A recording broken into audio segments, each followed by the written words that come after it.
Hey, this is Sean and welcome back to Colored Bean Academy. Masking, or cutting out the subject of a photo, can be a daunting and time-consuming task. Today we'll talk about how to set your files up to be flexible and future-proof, workflow and best practices when masking, and when you might not need to mask at all. Let's get started. Many times we're starting with JPEGs, either from a stock photo site or directly from your camera. JPEG's a great format because it offers an amazing balance of image quality and file size, but it's not what we want to place directly in our design, even if we're using Photoshop. Open up that JPEG first and then save it as a Photoshop document or PSD. That's what we'll use to place in our layout. If JPEGs are so great, then why save as a PSD? Well, here's what happens when I start with a JPEG. I place the image as a smart object, and then I decide I'd like to mask it out and make a few adjustments. I could add my mask and adjustment layers right here, but it defeats half the purpose of using smart objects, which is having every aspect of one element all contained in a single layer. I double-click to open my smart object and start editing. I add my layer mask, maybe change the blue accent to a different color, and then I save it and go back to my design. And fail. So what happened? Well, smart objects can't change file format, and JPEGs don't support layers. Now let's pause for a second and pretend that you made the same mistake, but did a heck of a lot more work than my 2-second hack job. Luckily, fixing it isn't difficult, it's just extra steps that waste time, which is especially bad when you have a deadline or in a competition. Save As will drop you into a temp folder because that's where smart objects live when you open them. So from there, navigate back to the folder with the rest of your images,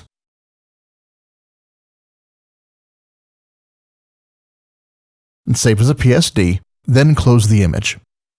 With your Smart Object layer still active, go to Layer, Smart Objects, Replace Contents, and then select the PSD you just saved.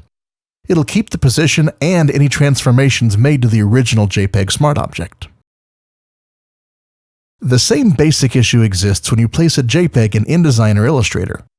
If you make any changes that require masks or layers, which is pretty much anything, you have to save as a different file format, which in those programs means you have to go back and relink the image. Start with the assumption that at some point you'll need to modify the image, and that means starting with a PSD, and you'll never go wrong. Flexible and future-proof. This video is more about strategy and decision-making for competitions and deadlines, so we're not going to do a full how-to on masking here, but we'll start with a quick overview to make sure everyone's on the same page. In the broadest sense, masking is simply making parts of an image invisible or partially invisible in a non-permanent way. It's like an eraser that you can always undo. All three programs can mask in some way, but Photoshop is the most flexible since it can create both vector and raster masks. A vector mask is a hard-edged path that defines what parts of the image are visible and what parts are not. With vector masks, every part of the image is either 100% opaque or completely transparent. There's no in-between. More current versions of your software do allow you to feather or soften the edges of your vector mask, but only by the same amount all the way around. One major benefit to vector masks is that, like any vector object, they stay absolutely crisp and clean no matter how much you scale or transform them. A raster mask, or what we might think of just as a layer mask in Photoshop, is a bit different. It's more like a separate grayscale image embedded in your layer, where white areas are opaque, black areas are transparent, and shades of gray are in between depending on how light or dark they are. Because you can do anything to a layer mask that you can do to a grayscale image, you can make the mask sharp in some places, soft in others, run filters on your layer mask for different effects, and even adjust the mask using levels or curves. The one drawback is that raster masks have the same limitations as any raster image: limited resolution. In Illustrator, we can create masks from any vector shape by creating a clipping mask, and can even create a gradient mask by selecting Make Opacity Mask from the Transparency palette. Masks in InDesign are similar to Illustrator, but it's referred to as a graphic frame instead of a clipping mask, and there's an actual tool for gradient masks. I personally find that I'm rarely masking a photo that has the same sharpness all the way around because of depth of field, and I generally avoid working on complex vector objects in Photoshop, so for me, photos are masked in Photoshop and are raster at least 80% of the time, and vector graphics get masked with vector shapes in Illustrator. I don't tend to do anything beyond rectangles, ovals, or the occasional wedge for image boxes in InDesign. Anything else gets pre-masked in Photoshop or Illustrator. There are exceptions, but that's generally how it shakes out. Just as important as knowing how to mask things out is knowing when you might not need to mask at all. So we're going to look at 3 examples in InDesign here. In our first example, this shape right here isn't masked out right now, it just has a white background. And if I wanted to flow this text around it, I would normally select the object, come over here to text wrap, and tell it to wrap around the object shape.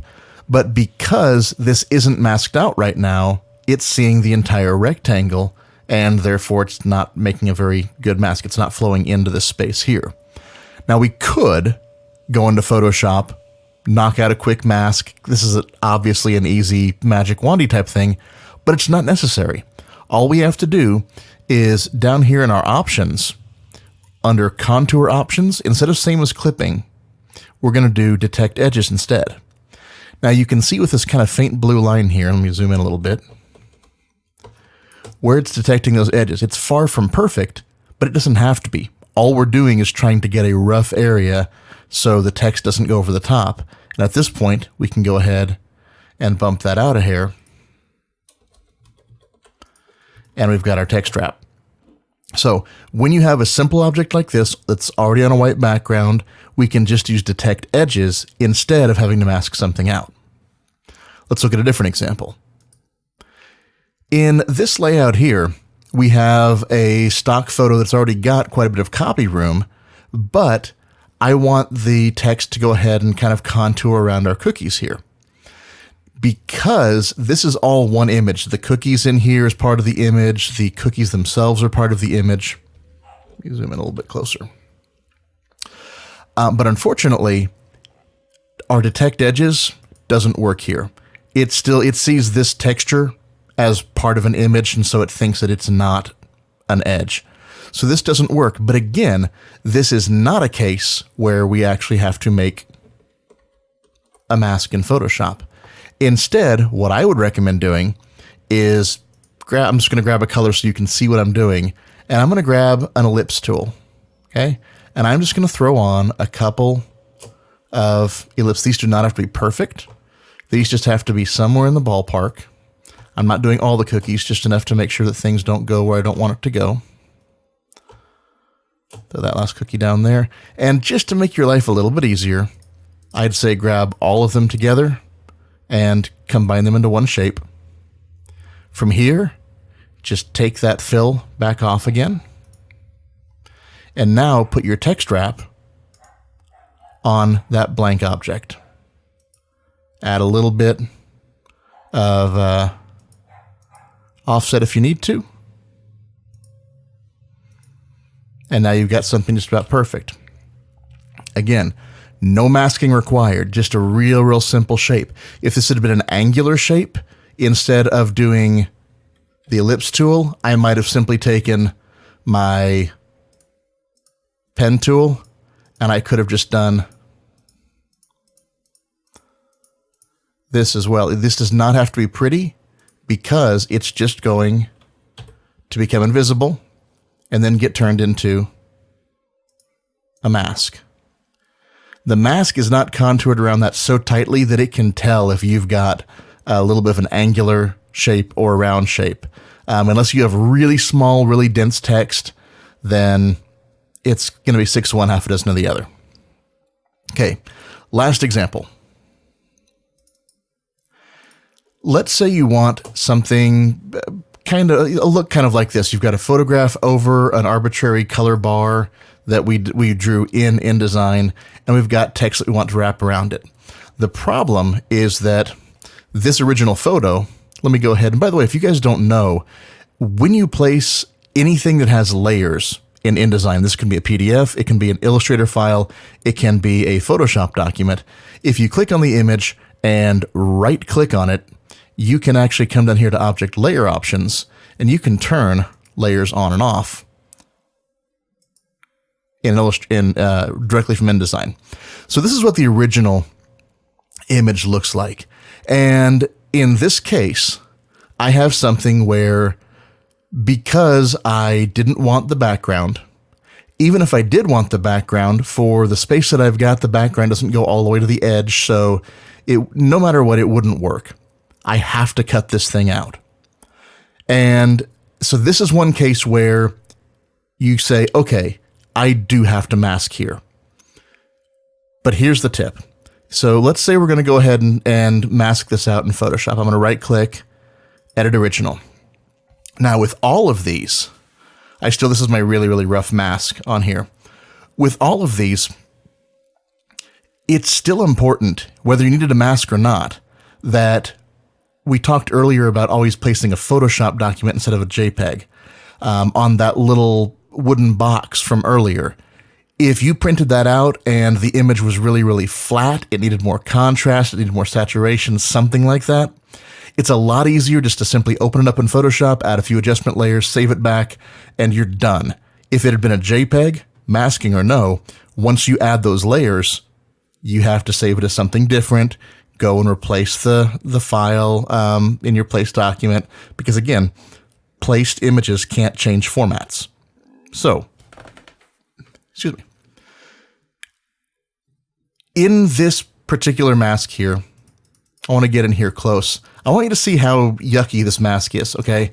I did not get anywhere close to there's some big old gappies here. The strawberries look awful. And this is kind of by design right now. Because we are talking generally about speed here. We're talking about competition, and we're talking about doing quick mock-ups early on in a design when we're trying to find out maybe what a client even likes. They haven't given us much direction, so we're just saying, what about something like this? Now, if we're in a competition, the time crunch is obvious. But let's say that this was for a client, and I only quoted, let's say, 3 hours for the entire design. If I end up spending an hour and a half making a perfect mask, only to send it in to the client, and they go, I like it okay, but I don't like that photo. Let's try something different. Well, I've already killed half my time on one image.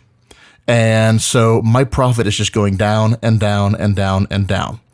So until you know for sure that this is the perfect image, we need to do something to speed this process up just to find out, because we can easily tell a client, hey, this is just a really kind of a rough cut on this image to see if you like it. It'll get cleaned up if we end up using this one. They'll get it. They'll get that. And in competition, I would much rather see somebody with a mask that is less than perfect, but they got it done quickly, moved on, finished the piece, and then, if you have time at the end, come back and refine that mask further, because it's a layer mask, right? The whole point about a layer mask is I can take a paintbrush, and with white, I can bring it back, and with black, I can make it go away, right? They're editable. They stay editable. You can always go and fine-tune this later on. So how can we do it quickly? Now, if this were a more uniform background, then we might just go, we'll magic wand it. There's a lot of texture in here. You can get it down, but it's going to be a little bit of a pain. So we'll look at some other options. We have our quick select tool. Our quick select tool, if we come all the way around here, and I'm not even messing with settings right now. I am just grabbing things and just, again, the idea is get something serviceable, even if it's not pretty, get it done. Then come back later and refine. I'm going to hold Alt, and I'll just knock the strawberries back out of the selection. Then close it up a tiny bit. I don't even care right this second. Oops. I don't even care right this second with that little gap. I'll even leave that in there for right now. Okay, that's not super important to me. The only thing here is that my selection's on the outside. It's not actually the object here. So we can either just do select inverse and then add a layer mask, or you can actually simply hold Alt or Option whenever you click the layer mask, and it'll invert your selection as you do it. So 6 one half doesn't need the other.